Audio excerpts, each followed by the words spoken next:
Hi, everybody out there, our podcast followers. A quick message from me, Laura. We believe in covering people and practices that are pulling us together to build a more fair future. And we hear every day from people that programming like this is important to them. As non-commercial, not-for-profit media, we don't spend as much as the other guys, but we don't have as deep pockets either. We rely on you. So what do you say? Are you ready to pitch in to expand the support base for reporting about possibility and love? Or to let the drone of commercial cynicism take over even this space in the airwaves? Please donate now at lauraflanders.org/donate and spread the word. Thanks. Here's this week's show. Hi, I'm Laura, and this is the Laura Flanders Show, a TV and radio program that shines a light on the solutions of tomorrow today. We report on the people and movements driving systemic change from the worlds of politics, arts, and entrepreneurship. Welcome. 2022 may well go down in history for the number of anti-trans bills introduced into state legislatures and the successful passage of many of those bills. Over 300 banning books, medical treatments, even access to the bathroom were introduced in 2022, and the ACLU's weekly tracker can barely keep up. As this is all happening, the Supreme Court is poised to strike down Roe v. Wade, okaying states banning abortion almost totally, as many are rushing to do as we speak. And as extremists crank up the volume on hate, trans people, especially trans women of color, are facing an onslaught of violence.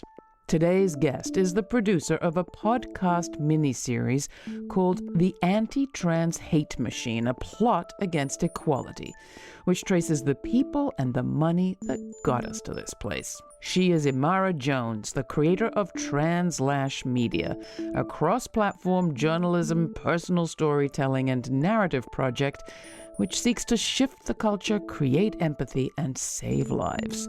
Her views on the intersection of gender identity and racial justice landed Jones on the front page of Time Magazine in 2020 for her piece, Why Black Trans Women Are Essential to Our Future. And in 2019, she chaired the first ever United Nations high-level meeting on gender diversity. Before all of that, before creating TransLash, Imara Jones also held economic policy posts in the Clinton White House. Imara is my guest, and later on in the program, a few thoughts from me on liberation, connection, and listening to our bodies, all of us. Imara Jones, welcome to the program. I am so glad to have you back. Just to kick things off, who or what is on your mind right now as we're talking? I think who is top of my mind are the components of the anti-trans hate machine, are the people that have been working for the past decade and more to get us to this moment where trans people are in the target and a central target of the right wing. This is part of a plan. This plan has been, as I said, years in the making. There have been hundreds of millions of dollars that have flowed into the components of the anti-trans hate machine. There's an understanding by the people, the politicians, the organizations, and the billionaires that trans people will be the next fight in the gender wars after what they anticipate and have anticipated for over a year to be their victory on abortion rights. And so I think that what people have to understand is that the conversation around trans people is not marginal. It's central to the agenda and the plan for the right. And I think that for people who are progressives or who want to have a society in which we are able to have equality for everyone, need to understand that trans rights and the conversation over trans people and gender overall is not marginal, it's central. And people, if they want to have a different country, should start acting like it. You talk about the anti-trans hate machine being a plot against equality. Can you lay that out for us? And can you name some names? Who is really responsible? For a long time, people on the right have understood that control over bodies is central to the ability to implement the country that they want us all to live in. And therefore, the people that exercise body autonomy are central to their plans. And the organizations that are driving this anti-trans hate machine are very familiar names. Organizations like the Heritage Foundation, the Alliance Defending Freedom, the Focus on the Family and the Family Research Council, who all come together to start a brand new anti-trans initiative called Promise to America's Children. And all of this is being funded by a network of billionaires who understand what is happening here. And those names include Betsy DeVos and her family, the DeVos Prince clan. They include other families like the Wilkes of California, lots of billionaire families that people may not have heard about. And one of the largest foundations in the country, which is the National Christian Foundation, which gives out $1.5 billion nearly each year to causes, making them the single largest funder of anti-LGBTQ hate in the country. And all of their views and what they're doing have been poll tested and focus grouped. And so this is the result of a lot of effort.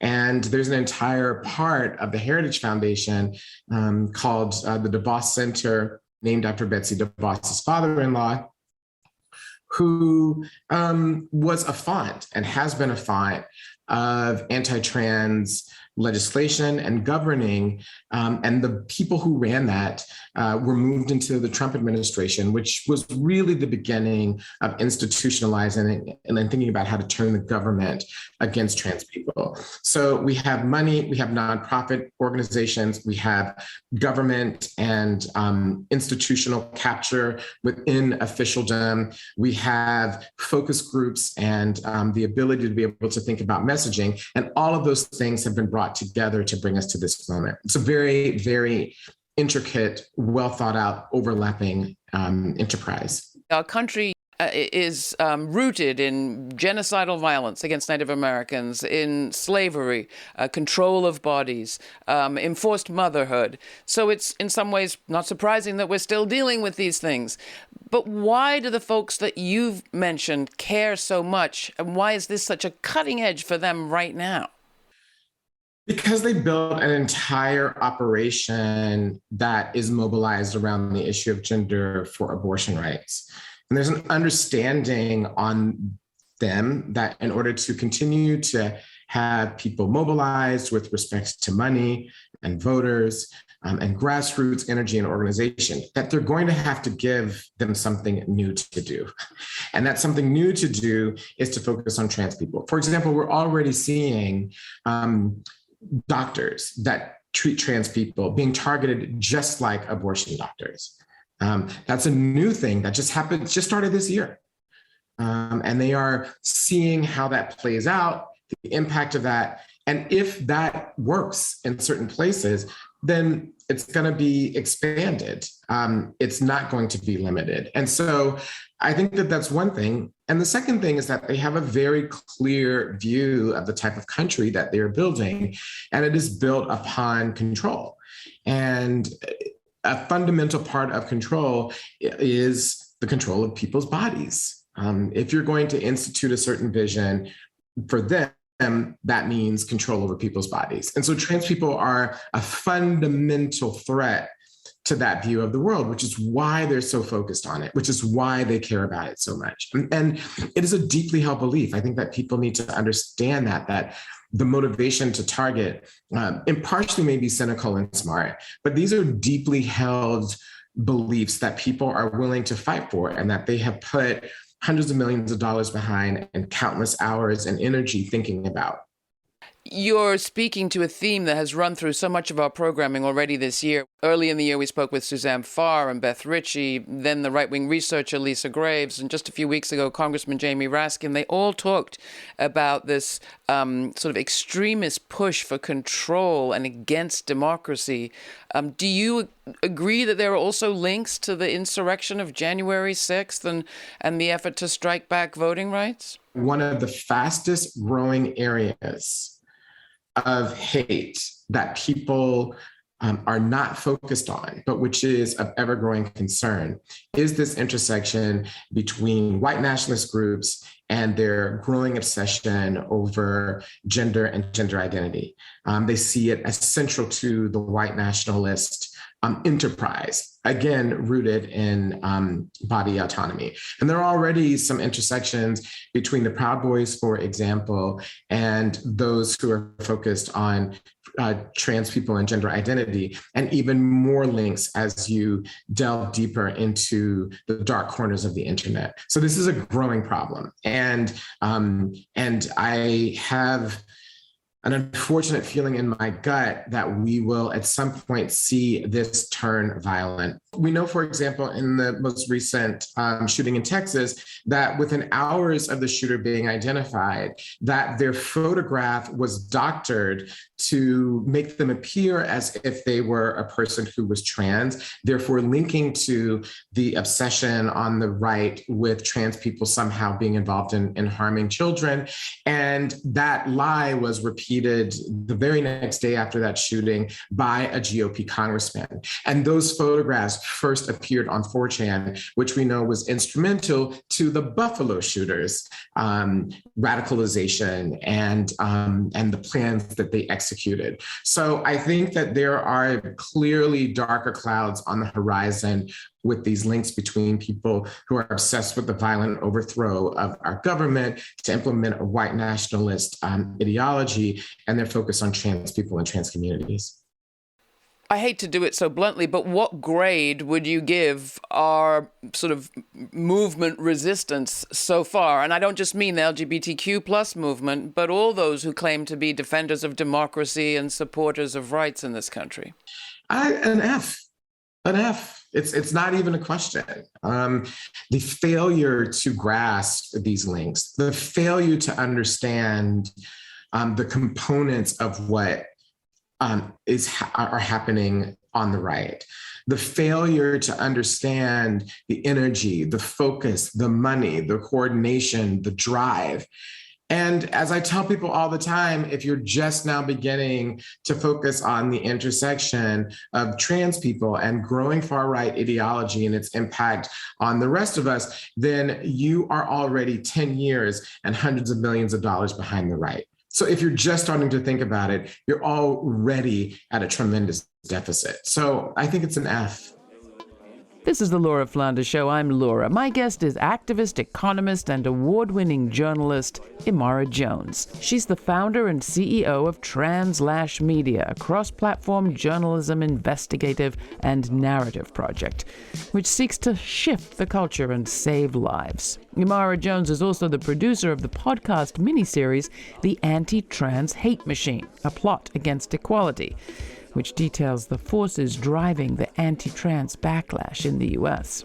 You can watch this episode and see Imara Jones in action, as well as clips from different projects produced by TransLash Media on our YouTube channel, as well as on over 300 public television stations around the country. And while you're there, sign up for our weekly newsletter to get information on all of our streaming extra events and web specials, including the upcoming podcast release of the full uncut conversation.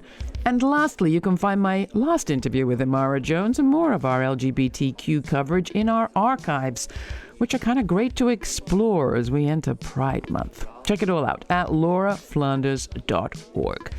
Next, I ask Imara what we can do against the political and cultural backlash that we're facing on just about every front. We'll also hear some clips from TransLash Media and get a taste of what they're doing to look into the future of gender equity. But first, here's Making Sense Stop by Charlotte Adigeri and Bolis Pupil from their new super synth sonic album Tropical Dancer, courtesy of Soulwax's Dewey Records. Time to say goodbye and let the words flow. Embrace the silence, it's all said and done. You need to welcome your intuition. Make room for your own subconscious mind. The liberty of saying nothing, but also really meaning it. Words are my refuge. Silence is scary, but it's time to stop making sense.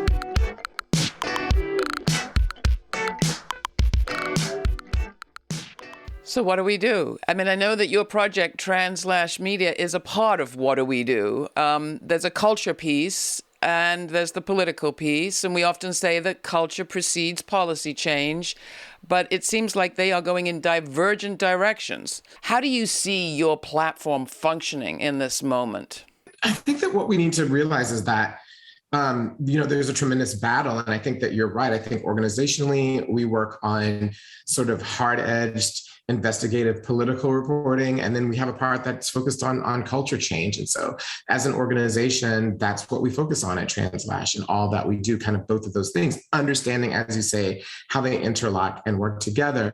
Well, let's take a look at some of what TransLash Media is putting out. In the TransLash Guide to Trans Bodies, Trans Choices series, My Abortion Saved My Life, Kazembe Murphy-Jackson's story demonstrates the life-saving urgency of abortion access. So a lot of times when I talk about my abortion, I say my abortion saved my life. Efforts to limit abortion access are coming from everywhere.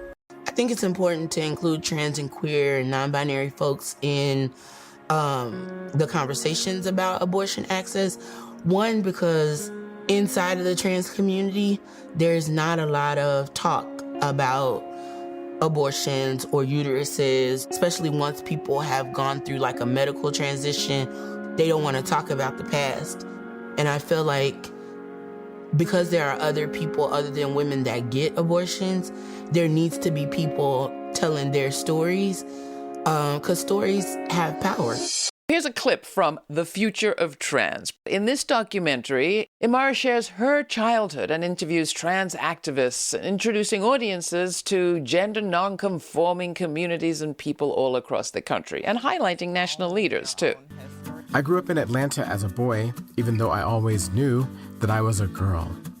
This total split between who I was inside and how I was allowed to present in the world made it impossible for me to see myself accurately, made it impossible for me to see my future. I did imagine a future. It was a future of Star Trek. It was a future of Star Wars. Who I actually was, however, was nowhere to be found. Now, as an adult, I want to give myself the gift of imagining a future with me in it. What do you see as our future? It looks like us being human beings. Like us walking into places and not having to say, hi, I'm trans. But hi, I'm a doctor. Hi, I'm an educator. Hi, I'm a lawyer. Hi, I clean the streets. But it shouldn't be, hi, I'm trans. Right. When we limit people's imagination, that ultimately kills any sort of liberation. And I refuse to allow anyone to stifle my creativity and my imagination. To me, that is something as a child, was very important to me. And I think that's my ancestors whispering in my ear and saying they can't get your mind. Like, no matter what, no one can get my mind. We can't overestimate the cultural progress that's been made for trans people, because we also know that there's a growing backlash. So we know that, for example, people with tremendous reach like Bill Maher and Dave Chappelle, who are getting, in Dave Chappelle's case, someone who received support from the highest levels of Netflix to engage in anti-trans conversation and rhetoric that puts people at risk because of the precarious nature of everything that we've been speaking about. Those people are gaining traction, along with Ricky Gervais, and a growing reticence on some places to talk about trans people and engage in trans people, while at the same time growing trans visibility. We just was announced that Laverne Cox, a Black trans actress, is going to have a Barbie. So I think that we have to understand that the cultural space is contentious and contended. So I don't think that it's not like we're making progress on culture and that's getting better there and politics are getting worse. I think that the cultural space is much more contested and fraught, which underscores what's happening in the politics. So we don't know how this is going to turn out. It should also be mentioned that Mattel, in addition to issuing this new doll, did say that they were going to make a contribution to the nonprofit Trans Family SOS, which takes us to the question of money. You were an economist originally by training. You worked as an economist in the Clinton White House. What's the connection? I think that what we have to understand about the anti-trans movement is that it is funded by billionaires. It is funded by people who have more money than you could spend in thousands of years at a normal rate. And if a collection of them are coming together to fund this, then it makes sense that we've gone from, for example, basically a half dozen anti-trans bills in 2019 to 300 this year. That's how you get that type of step function increase because of the impact of money and organization. So money is a really important part of this. And, trans organizations across the board are vastly underfunded. And also, more to the point, other places that are part of supposedly progressive networks and communities are also vastly outgunned and not focused on trans issues. A lot of places, for example, don't have trans people on staff, so can't even make basic decisions. So I think that there are some fundamental weaknesses of in the infrastructure, money being a key one, that is driving kind of this moment. And until these structural things get fixed and addressed, then the momentum is going to be with the right. It's just fundamental. And what can you tell us about trans resistance at this point? Mutual aid, fighting back. There is that side of the picture too. I think that goes to the heart of what the hope here is.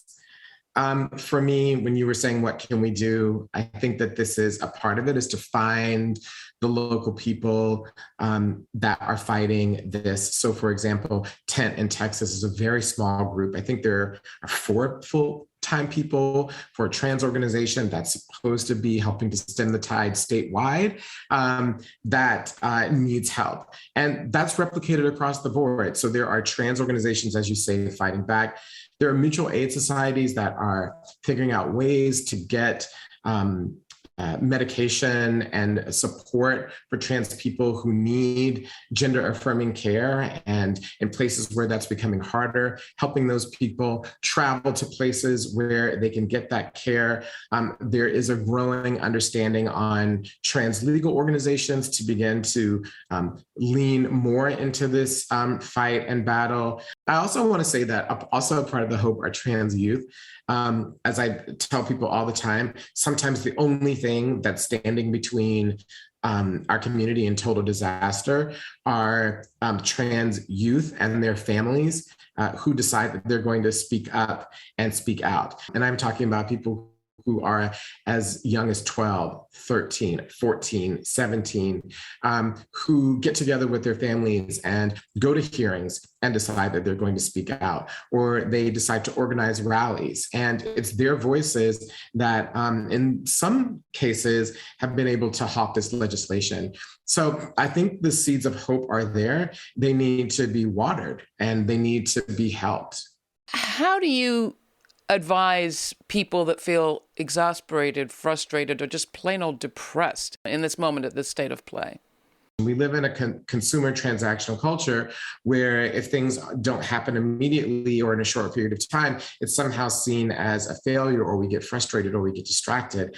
And we have to understand that one of the things that the right is doing, and I'm just referring to it as a political movement right now, is they understand that these fights are long, that there are going to be some victories and losses, but the most important thing is to keep going and to learn from their mistakes. And so I think that there has to be an attitude adjustment in part amongst people who are concerned about social justice, about how to approach these and how long it's going to take, and just beginning to think about sustainability. I think the second thing is we haven't implemented none of what you said. There's not been an inversion of leadership. There's not been an inversion of resources. There's not been a fundamental thinking and reworking about how to make these fundamental changes. We talk about the number of bills. We talk about the number of attacks. Are there stories you've gathered in TransLash, in the narrative side, that have surprised you, moved you, that you might want to share? I think about the story of Finn, who is one of the people that we profile in our series, who is now 17 years old, was 16 last year. Weird and scary. I'm not supposed to be the spokesperson representative of, trans people, of my age group. I'm just trying to be a kid, and it's not working. But why did we decide that you should do it? Because no one else is gonna. Yeah. No. Not here, at least. I am the token trans person. Finn is one of these people who has decided to speak out in Alabama against these bills at a tremendous cost to him and his family. Mainly the fact that he doesn't get to be a teenager. He doesn't get to be a teenage boy. And I think about Finn's mother, Trace, who stays up late at night thinking about whether or not their family should move out of Alabama, where they would move, how they would make ends meet, how she's going to make sure that her kid gets the care that he needs in order to survive. Well, I want to encourage everyone to check out TransLash. There's more on that media platform than we've even been able to touch on here, but I urge you to check it all out. And Imara, I'm just going to end by asking you the question we often ask people on this program as we close, which is, what do you think will be the story the future tells of this moment? First, that this is the moment that people begin to understand that if they want a society in which everyone can thrive, including trans people, that there has to be a growing engagement and focus on the plight of trans people and trans rights.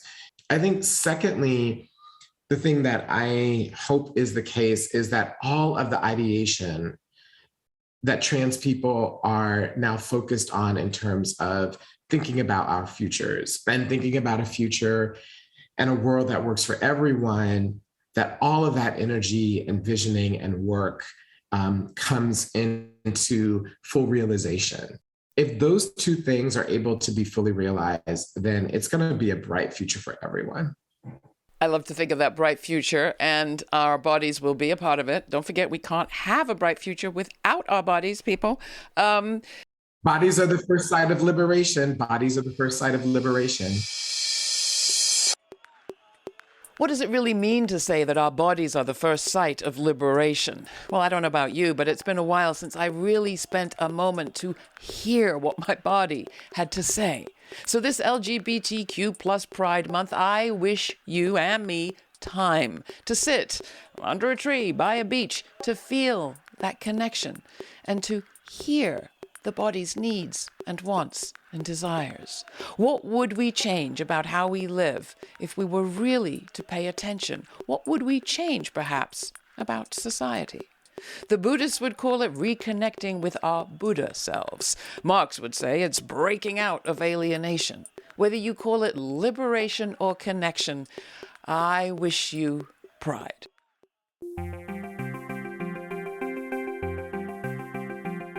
For more information on this week's guest, along with a suggested reading list and links to related episodes to explore, check out our episode reading and research post at patreon.com/The LF Show. That's also where you'll find an invitation to watch the premiere of each week's show on YouTube and chat in real life time with me and many of our guests. That's Sundays at 11:30 Eastern Standard Time. All the details are at patreon.com/The LF Show. And don't forget, by becoming a Patreon partner, not only do you win our lifelong love and appreciation, but you get early access to audio extras, including the entire uncut conversation from every episode. Your support is crucial. If you've yet to contribute, please do so either as a one-off contributor or as a Patreon partner. Patreon partners make a monthly donation at a level of their choice. You decide. You can make any choice you want at lauraflanders.org/donate.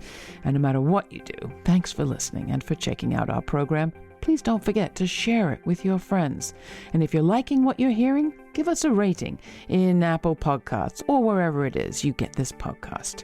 For all of that and more, thank you. Stay kind, stay curious. Till the next time, I'm Laura.